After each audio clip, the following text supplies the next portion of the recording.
बघा आता आपण काय करतो, शरीर एवढं पाण्यासारखं स्वच्छ आहे, आपलं सुंदर आहे, पण आपण काय करतो ते पॉइझन एक प्रकारचं सकाळी उठलं की चहा प्यायला लागलो म्हणजे काय प्यायलो आपण, पॉइझन प्यायलो. स्वच्छ शरीर होतं, आता कसं झालंय ऍसिडिक बॉडी झाली आपली.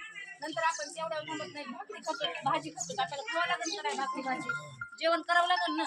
पण तुमच्या भाकरीला तुम्ही बाजरीला युरिया 10-26 टाकलाय, परत भाजीला सगळं वांग, कोथिंबीर, मिरची, गवार, त्याला कोराजेन नावाचं औषध फवारतो आपण. म्हणजे काय फवारायला लागलो, पॉइझन फवारायला, विष जेवण टाकायला त्याला ते खायला लागलो.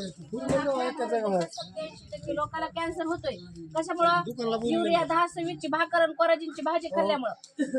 आता पंजाबला अख्खी ट्रेन कॅन्सरची भरून चालली, तिथलं बंद केलंय सगळं. आपल्याकडलं जे कोपर येत होतं राशन ते बंद केले.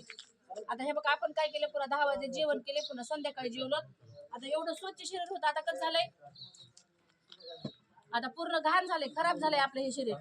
आणि हे असं शरीर झाल्यावर गुडघे, सांधे, कंबर, डोळे सगळं काय होऊ शकतंय, आपलं खराब होऊ शकतंय किंवा दुखतंय.